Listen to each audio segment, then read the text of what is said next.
pivot is a change in strategy, but not a change in mission. Hey, my name is Christopher Donnell, and I'm one of the pastors at Urbana UMC, and today is Monday morning, meaning it's time for Motivational Monday. Now, pivot is one of those words that maybe you've heard a lot more over the last couple years due to the COVID pandemic. It is a word that we embraced wholeheartedly at the church where I work at and attend and worship at Urbana UMC, and that is the idea of, again, a pivot is a change in strategy, not a change of mission. When the COVID pandemic hit, we could have easily said, well, we can't meet at church, we can't go here, we can't go there, so I guess this is God's sign of telling us we're done.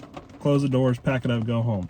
No, the mission continued. We had to find new and creative ways for that strategy to be embraced for the mission to go forward. And pivot happens in all areas of our life. If we're doing life well, I would believe, we have to pivot at different times and places and points to change the strategy, but not the mission. And when I was reading in Matthew, the Gospel of Matthew, chapter 27 today, this is after Jesus has been hanging on the cross. He's been crucified, and it's looking pretty grim and dark out there. And the disciples are scattering. I think Mary and Mary are hanging out, hoping for the best, even though it looks like the worst. And the rest of the disciples scattered for their lives. And here's what it says on Matthew 27, verse 57 through 60. It says, as evening approached, Joseph, a rich man from Arimathea, who had become a follower of Jesus, went to Pilate and asked for Jesus' body. And Pilate issued an order to release it to him.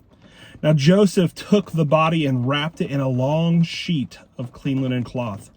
He placed it in his own new tomb. That's the key I want you to focus on today, which had been carved out of the rock.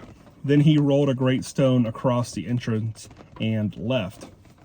Now, I think this is interesting that Joseph, who really wasn't mentioned much before this point in the Gospels, goes and asks to take care of Jesus' body. I mean, he's that concerned. I mean, he cared enough about Jesus that he went and asked for his body and wanted to give him a proper burial.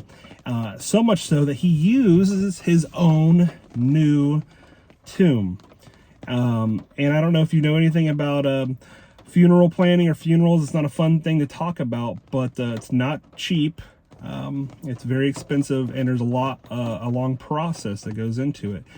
Now, this is true for this time period as well, especially if you're carving the tomb out of the mountain, the rock, right? And but Joseph gives up his brand new tomb for Jesus. Now, I don't think Joseph was planning on dying anytime soon, but just as we have been accustomed in our world, we plan for funerals, we plan for the worst, we buy insurance for things, hoping that we never have to use them. But inevitably, we all will get buried one day. But the idea here is that Joseph had a plan, and he had this new tomb. And again, it was probably for himself, hopefully many years from then. But he sees a greater need in taking care of the Christ, the Messiah, Jesus. And he gives up his new tomb. He pivots, right? The mission was always life and life everlasting as he put his faith in Jesus. But the way he had to help that mission changed. He gave up his tomb. Recently, we had planned a camp for a bunch of elementary students and some of the older than that to go to a camp nearby. And we worked hard at getting all these kids signed up. Sayla and Hannah, my two daughters, were super pumped about it. They were so excited about going. We've been signed up for, I think, a couple months now, working through the process and going to this camp. And we just had bad news this past week where they canceled camp for the rest of summer. And the girls were so sad. And we were upset because we worked so hard at getting everybody signed up and on board with this camp. And then to hear that the camp was canceled was just like getting the wind knocked out of you. And so instantly we knew, Beck and I, as we were listening to this bad news come on, we knew we had to do something. We had to pivot.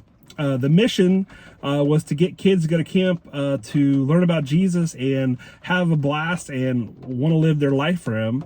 The strategy changed by not going to the other camp, so we knew we now had to pivot and do something else. So we are now planning the same day's camp at Buck Creek down in Springfield State Park, using a group camping place. And we're making up a schedule. We're recruiting people to come and do worship music with them in the morning and camp songs in the evening, and getting people to do devotionals. And we're pivoting, we're changing strategy quickly to try to make this happen in a very short window of time. Because that's what we're called to do, not to toot our own horn. It was just an example I was thinking of lately where we've had to pivot, right? You have to change strategy sometimes to still carry out the mission. That's what Joseph did when he knew that he had to follow Jesus. It meant even taking care of his body, even if it was only 3 days that he was going to be buried, which I would think that Joseph still had some hope there for that resurrection as well. Because then Jesus does the biggest pivot of them all, right? He raises from the dead and defeats death and sin and evil once and for all. And so that's the idea here. A pivot is a change in strategy without a change in mission.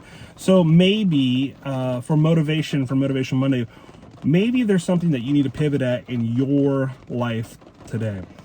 Maybe it's how you're approaching a relationship. Maybe you're just not getting through to somebody the way you're talking or communicating. It seems like no matter what you do or how, it just is not working. Well, you don't give up on the person. The person's still the mission, but the strategy might need to change. How about how we are in relationship with our significant other, or how we raise our kids, or how we operate in our employment situation? If there's a rough patch, if there's disruption, if there's chaos, don't give up on the mission. Don't give up on people. Don't give up on situations, but pivot, change strategy on how you're going after that mission. So that is the good news today, is that Jesus did the ultimate pivot when he defeated death for our sake. When it looked hopeless and helpless, he came back from the grave 3 days later. Joseph pivoted this brand new purchase of his tomb and gave it to the Messiah, the King, the Christ, knowing that it was worth it. We recently are pivoting to plan a camp in 4 days' time. Pivot. Don't give up on the mission. Just change your strategy. Until next time, we love you. We're praying for you. Look for opportunities to pivot in a tough situation in your life, and we'll see you next time.